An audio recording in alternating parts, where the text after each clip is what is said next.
All right, so this video is going to be used in conjunction with the setup sheets for OP2, all right, on the gyroscope ring, all right? Same print, same everything. Um, we're just going to be doing the next op. So we're going to be carrying most of these dimensions to net now. So we're going to go ahead in the second op and cut these dimensions to the print. All right, earlier in op1, we did everything net plus an allowance. So we had, 10,000s, 20,000s on most of the surfaces. And I'm sure you watched the last video and picked up on that. I mean, I'm sure that you have checked your part and realized that it's not right and all that good stuff. So anyway, I'm going to explain why we did that here in just a second. So anyway, here's your print. You should have your print, and we're going to go ahead and start cutting everything. And I'm gonna walk you through what's going to happen in this code. All right, so right here, tell you what that is. I'm going to carry you back to op1 real quick. All right, so I'm going to go ahead and run this on graphics just real quick.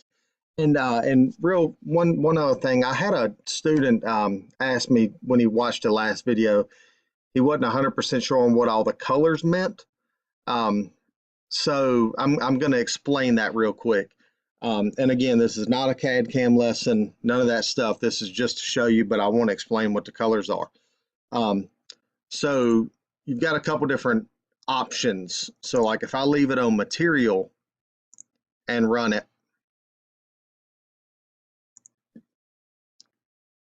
it all stays the same color. All right, but then if I change this to operation, every operation is going to have a different color. Every tool is going to have a different color. Well, no, I guess it will be operation.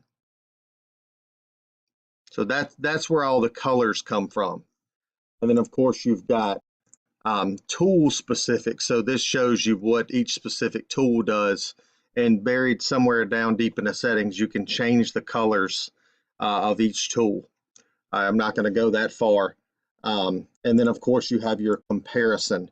So this shows you, within an allowance, what section is good, what section's bad. So just for illustrations, where if I change that tolerance to 1,000ths, you start seeing some bad areas like that. And then if I cut off models, it really pops up. And what you're seeing here, that's just a graphics issue. Anytime you start seeing what I call noisy surfaces like that, that's just an issue where the computer's kind of battling itself. So that's really nothing to be concerned about. Your part's not going to look like that. That is simply a computer issue. So really the reason I'm talking about this right now is I wanted to bring to your attention this hole and why we cut that hole. All right, so that hole is there for us to communicate from op1 to op2. All right, so of course you've got these surfaces. So you've got you're going to have a stock surface here, a stock surface here, saw cut, and saw cut on the other side. Now, we could have done some pre-op machining. So we could have taken that piece of material and cut it square and cut all those surfaces parallel and all that happy stuff. But that's just adding time, that's adding room for error, that's adding a lot of other stuff. No, if we would have machined this block all the way around, then when we flipped it for op2, we could have picked up on those edges. All right, but again, it's just a little bit more room for error that way. But here, that material is going to be removed anyway. So we just cut that pocket in there, and we're going to sweep that in with a coaxial indicator. And if you don't know what a coaxial indicator is, get with your instructor, jump on YouTube. You can check it out. They're really useful tools. and you're getting ready to use one, so you'll learn all about that. All right. So moving on to, well, first off, after you run this program, and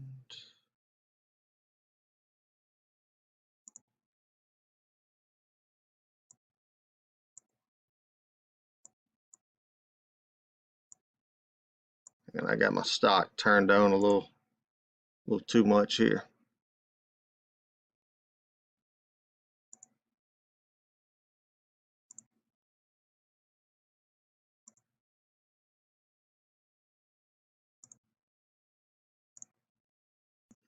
All right, sorry, I got a little flustered there. I couldn't figure that out, but I've got it patched up enough now to show you what I wanted to show you.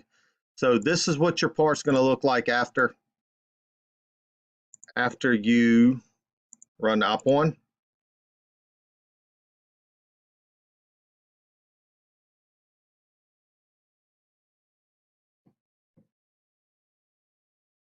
All right, so you're going to have these reamed holes, you're going to have these tapped holes. They're tapped 1/4 20, and those reamed holes are where we're going to get all of our precision. All right, so you're going to take this part from here, of course, after you check it, after you run through all that, and you know that it's 100% where it needs to be. Then you're going to take it and you are going to put it on this fixture here. All right, so this fixture, this is the one that you're going to check out of the crib. I'm going to put some sheets together where when you get whatever fixture, they're going to have identifying numbers on the back of here. This one's a 101, the next one's going to be 102, da da da da da. So when you check that out, that fixture is going to be yours. It's going to be your responsibility. It's going to be your problem. All right. Hopefully it won't be too much of a problem, but just try to take care of them. Don't misplace them. Don't lose them, all that stuff. All right. So that these pins right here, again, that's where we're getting all of our precision. And then these holes here, those are just clearance holes for 1/4 20, the 1/4 20 socket head cap screw, 1.25" under the head. All right. So they're going to drop in there and they're going to keep this part squeezed up against here. And then these pins are going to keep the part from wanting to twist on us. All right. And just to kind of let you know what we've got going on here, these are the screws that we're going to use, something similar to this. All right. These are 1/4 20, just black oxide socket head cap screws. But you see they're 1.25" inches from under the head. So overall, they're 1.5 inches long, but the distance from here to here is what we're concerned about, this number right here. All right, so you're going to take that, you're going to drop that in, drop your part under this fixture. Make sure you don't have any bad spots on the fixture. Make sure you don't have any bad spots on your part. Make sure you don't have anything bad like that going on. Make sure your part's sitting really good and flat. And then this is what your setup's going to look like. So normal 6-inch Kurt Weiss, whatever. And your fixture, you're going to have that sitting on parallels. So from here to here is about 1.5 inches. So the fixture is 1.5 inches thick, you know, plus minus whatever. Not real super concerned about the thickness, more concerned about it being flat. So you want to make sure that you use some sort of parallel that is going to distance this part up a little bit. If those parallels were not there and this part dropped all the way down, then you would actually end up clamping on your stock right there.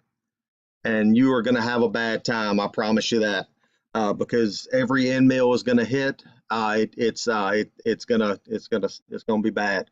So make sure you've got some sort of parallel under there. I drew 1/2 inch in, But you know, if you want to use 5/8 or 3/4, something like that, then that would be okay too. You know, every size you go up, just understand that you're losing some surface area that you're clamping into. Um, so you're losing a lot when you go up in parallel size. Sometimes you have to do what you have to do, but in this case, I would say 1/2 inch parallels are going to be about perfect. All right. So again, once you once you get that part loaded on your fixture and dropped into your vise, then you can follow your setup sheets and you can, you know, figure out, you know, pretty much everything. Everything should be on that setup sheet. But a couple things I want to run through real quick. You need to make absolutely certain that this vise is really, really straight, really nicely indicated. You know, you want it about 2/10. If you can get better than that, then by all means get better than that. But 2/10 is always going to be the target. That's what most people shoot for. And because if that is not indicated, then your part's going to come in crooked, guaranteed. All right, so make sure that's indicated. Let's see here. A couple other little things. Make sure you have got coolant. Oh, good Lord, make sure you got coolant, because this rougher, this thing is going to get in here and do some work. The finisher's doing some work. The face mill's doing some work. All of them are working, and you if you go without coolant, it's going to be a bad time. So make certain that you have got good coolant. And let's see, and you want to make absolutely certain that you've got these pin locations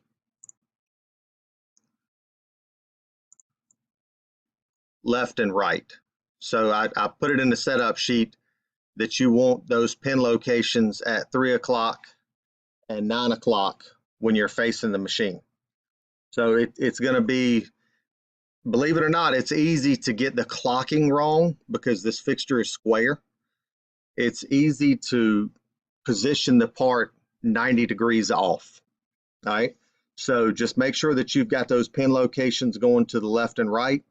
Doesn't matter which one's left, which one's right. The part is symmetric about that axis.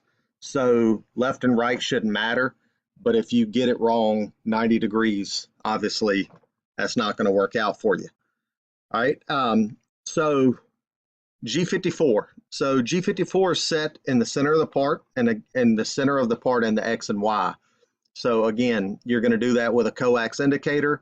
I think you're going to find that that's a pretty easy process, picking up that bore. All right, so that's going to give you your X and Y.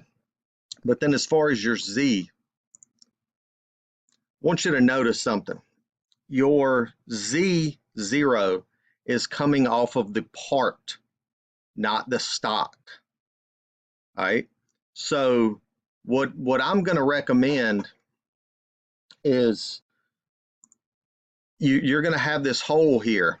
And what I'm going to recommend is that you guys set your offsets off of that fixture with your part loaded up.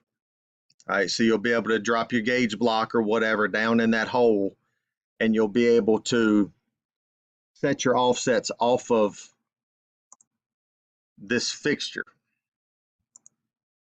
All right, so of course, after you do that, you have to compensate for the gauge block, all that good stuff. Hopefully everybody knows how to do that. But once you get that set, then you need to compensate for the thickness of this part. All right, and if you go back to your print, you see that this part is 5/8, so 625 plus minus 10 thousandths.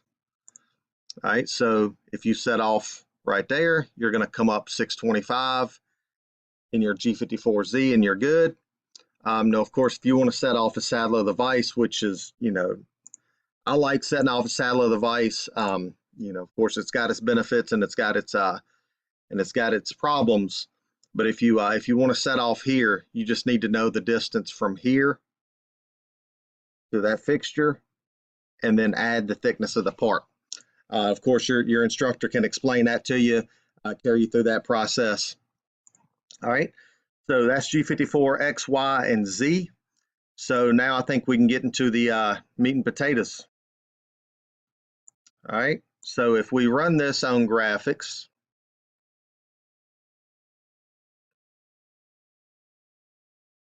all right, and again, I'm going to be on operation here. So the first thing it's going to do is it's going to face. So it's going to go ahead and carry everything down to thickness.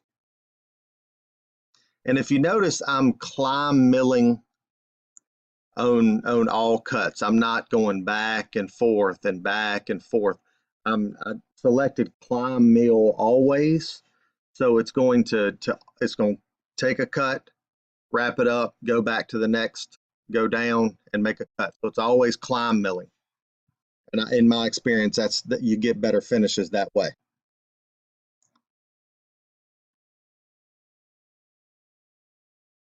And so it's going to take 3 passes with that face mill. And then right here with this rougher, this again, this is called an adaptive tool path. So it's going to go around and it's going to try to maintain constant cutting pressure. All right, so it's not going to be digging in certain sections and then cutting real light in other sections. And with an adaptive tool path, you end up with some pretty wicked looking stuff. See that walking all around, getting crazy.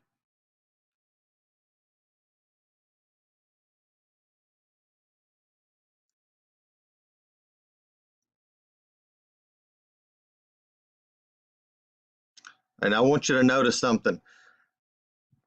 I fought this battle and I couldn't figure out how to do it. I couldn't figure out how to make my stock look like OP1. But I'm going to go back in time a little bit here. And I want you to notice something. Try to slow this down a little bit. So as it looks right now, it looks like there's material there. But we know after running OP1 that there's no material there. But I want you to notice what happens. It plunges straight down. No, if there was material there, that would not be a good strategy. You never want to plunge straight down into a workpiece with an end mill. Right? But being that there's no material there, in reality, this is an acceptable method. And in a time like this, when you've got an end mill drop down in a cavity like this, this is where one of the times that coolant is absolutely necessary. If you don't have coolant helping get those chips up out of that cavity, then the end mill is just gonna get super hot. The material is gonna get super hot. It's gonna be recutting chips. Coolant is not getting where it needs to be. Because of all the chips, and it's just a bad deal. So make sure that you've got coolant hitting exactly where it needs to be, which is going to help get those chips up and out of the way.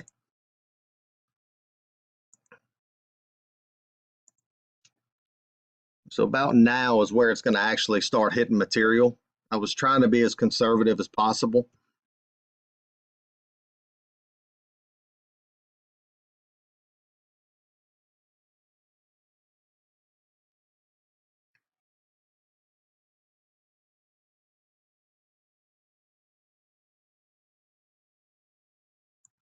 All right, so it just picked up the 3/8 end mill, and it's going to walk around and it's going to cut all of those surfaces to net. So it's going to cut everything to its finished size here.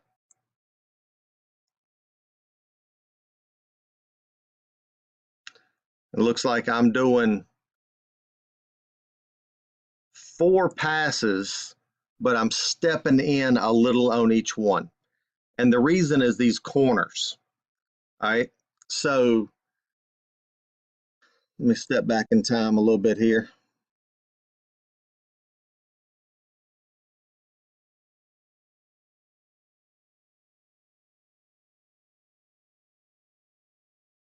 So this rougher, being that it's a different diameter, it's going to leave a little extra material in the corners. Try to get back where you can see the model. It's going to leave a little extra material in the corners. All right, and if we go back to our print, let's see here, looking for these internal radii.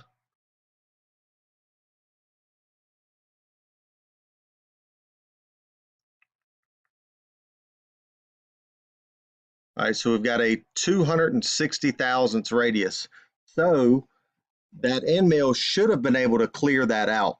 Should have been able to get in there and cut those corners, because the 260 there, here, all those internal corners. All right. But we left an allowance with this cutter.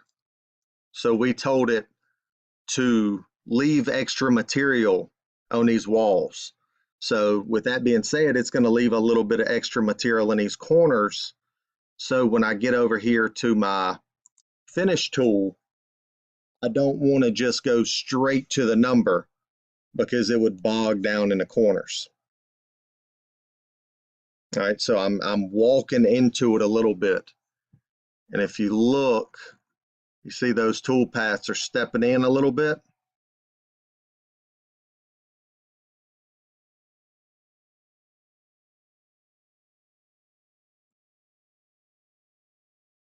And then it's doing a flex pass. So it's going around on the same numbers just to cut out any sort of deflection or anything like that that we could have gotten. All right, and this is going to do the same thing. All right, so now this surface is finished. All right, now we're going into the chamfer.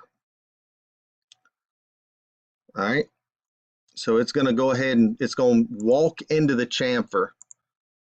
You know, I don't want to take this all in one shot. I want to walk into it a little bit. So you see it's just getting a little bit deeper each time.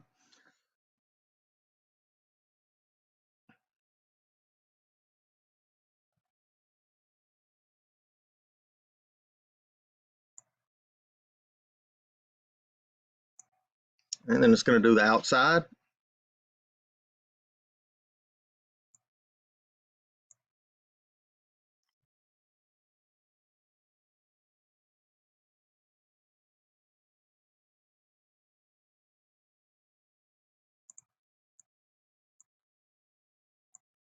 All right, so now with that purple, that chamfer is to net, that chamfer is to net.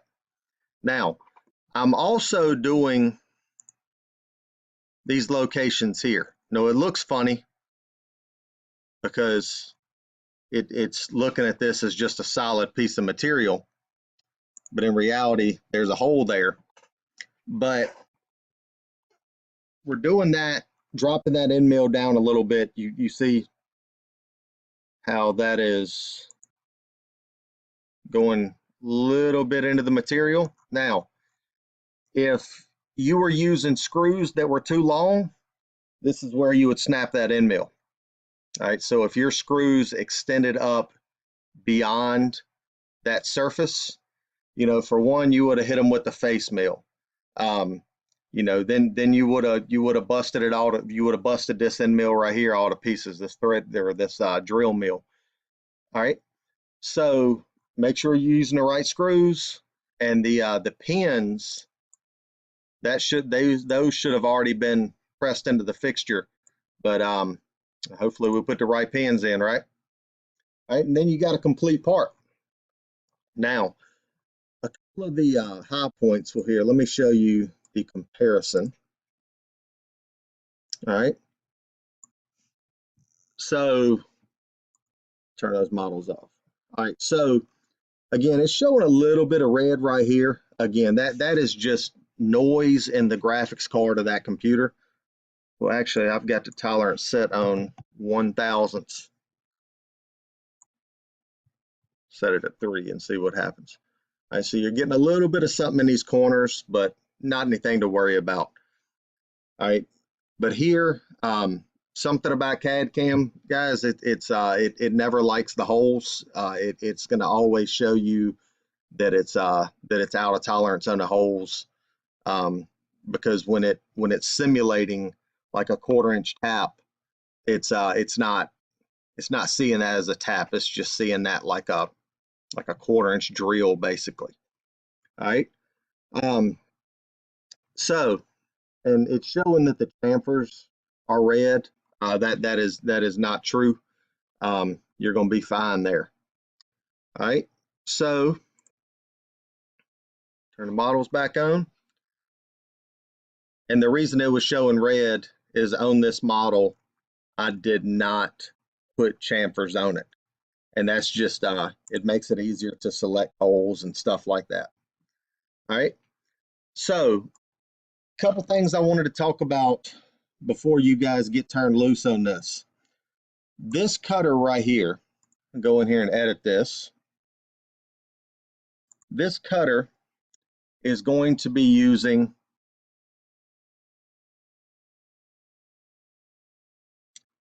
it is currently not using it, but I will fix that before I post it. All right, so now it is using comp. All right, so now you have the ability to comp this part in. All right, so again, if I go here and I'll look, so where it says in control, so I'm going to read this to you. Tool compensation is not calculated, but rather G41, G42 codes are output to allow the operator to set the compensation amount and where on the machine tool control. All right, so if I select it in computer, then it's going to do all the compensations inside the program. All right, and the bad thing about that is you have no control over it. Once you get to the machine, you run it, there's no cutter comp being used, and if your part's wrong, you have to go back and repost the code and fix it. But at least this way, we've got some control. So what we're going to do is if we go in here and we say, well, all right, so in control, if we say our tool is 375 thousandths in diameter, which it should be, you know, if I go right here, 3/8.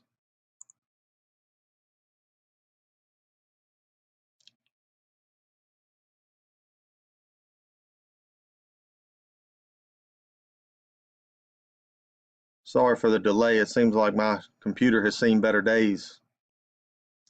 All right, so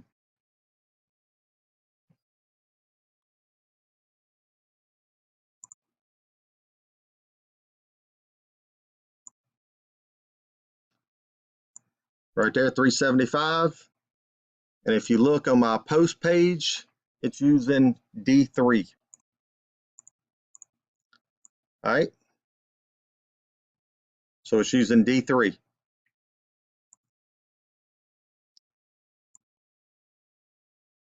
All right. So when we post this, it's using diameter offset 3 for this tool. So you have to make absolutely certain that you go in and you tell it, I'm using diameter offset 3.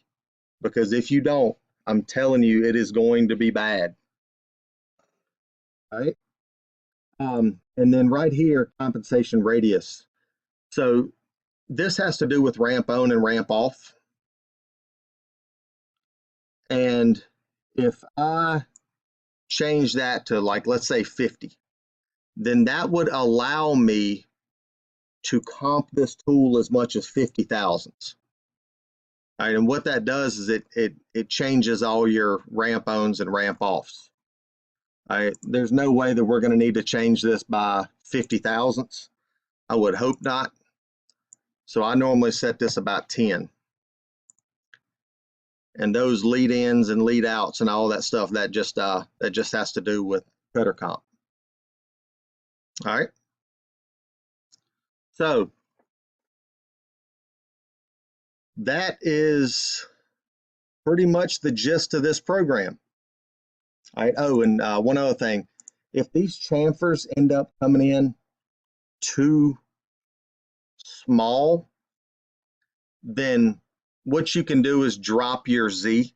you can either use Toolware or you can go in the program. I would recommend using Toolware because these ramp zones make it a little bit difficult to edit that code. But you can go in your wear offsets for your Z-axis and put a little bit of wear on that tool and carry that chamfer a little bit deeper. All right, and the same thing here. Obviously, you don't want to go too deep, but you can. So I'm going to carry you guys through the process of posting this. All right, so after you've looked at everything and you know that everything is where you want it to be, let me change the name of this real quick.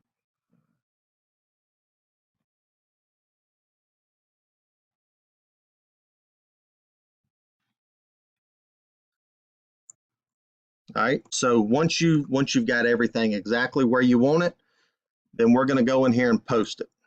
So I'm going to right click. And I just want y'all to see this process again. I'm not teaching you guys CAD CAM, any of that. I just want you to understand what's happening here. So let me run to my setup sheet real quick. See what program number I wanted to use.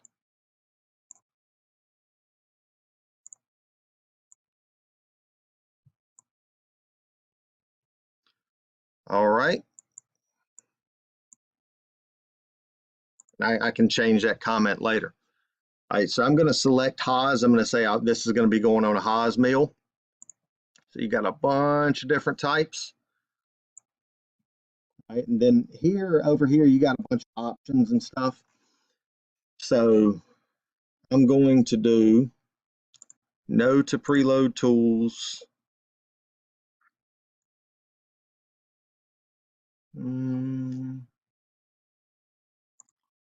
Do want to use G187.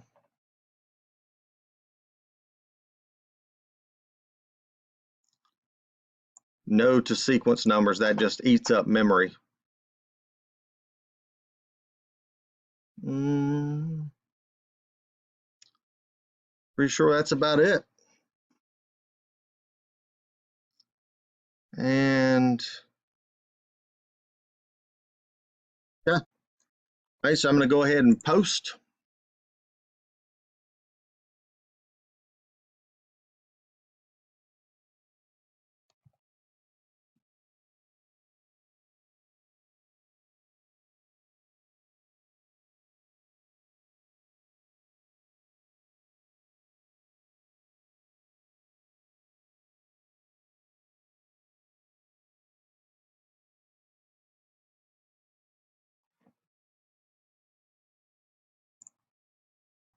All right, so I paused the recording there just because this sometimes takes a minute, sometimes doesn't. I just wanted to play it safe. I don't want to be eating up too much of y'all's time doing that myself. I don't need to be waiting on a computer for that. All right, so here's the code. I'm going to clean this up a little bit before I give it to you guys. Get rid of some of this stuff. But this right here, this is the code that y'all are going to be running. All right, so I'm going to scroll down. So first things first, face mill. There's all your code for your face mill. All right, tool 2, that's going to be your adaptive. That's all of your code for your adaptive. All right, and that code goes forever long.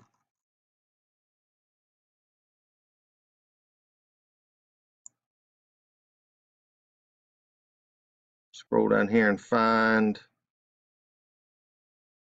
the next tool change.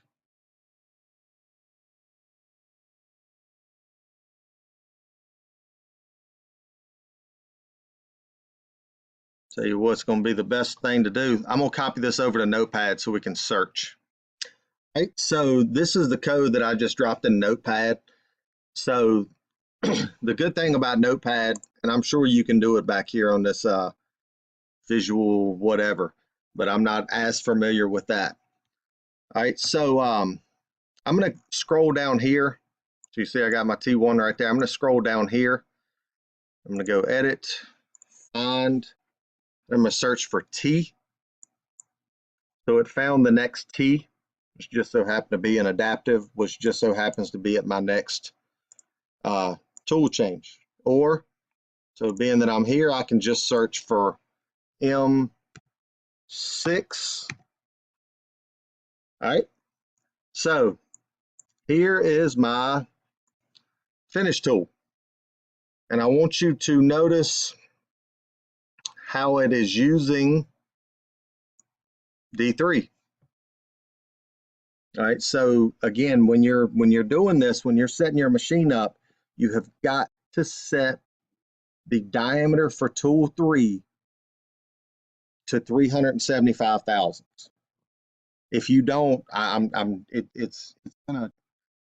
you're gonna absolutely destroy your part. More than likely destroy the end mill. Probably cut some hardened pins. It's gonna be bad. So just make absolutely certain that you set that diameter. All right. So I'm gonna go search for my next tool change. That is my chamfer. And look, I've got that set to tool 9 just because in my Fusion, I've kind of got like a little standardized tool set that I use. But you can change that to whatever. Like, what is this? I think this job calls for 4 tools. So face mill is tool 1, rougher tool 2, finisher tool 3. If you wanted to change this to tool 4, just do this. Find your H value, and you're done. All right, now that's tool 4. Just load it up in tool 4's location, whatever, you're good. Change that back just so I don't drive myself crazy. All right, and that's it. So there's your program. So I described this in the setup sheet, but if you run this job, and let's say that this diameter right here, this outside diameter, or let's go here. Let's say this outside diameter, 4.875, or you know, this, let's say that this right here isn't right, or this right here isn't within tolerance, or whatever. If something that the 3/8 end mill is cutting is not in tolerance, then all you've got to do is change that D value. And as long as you don't exceed that, was it 10 thousandths that we set it to? And as long as you don't exceed changing it by 10 thousandths, then you're good. You know, if you try to change it by 11, the ramp on is not going to be good enough, and it's going to alarm out on you. All right. So that should do it for this one. The next thing that we're going to be doing is you're going to be leaving it on the fixture, and we're going to stand it up. And one of these, not sure which one it is right here, but one of these is right hand, one of them's left hand. So we're going to leave it in the fixture. We're going to rotate this up where that fixture is going to be standing straight up and down. And we're going to drill and tap one side right hand, drill and tap the other side left hand. And then this part will be done. All right. So I hope that clears up some of the stuff that's going to happen within this program.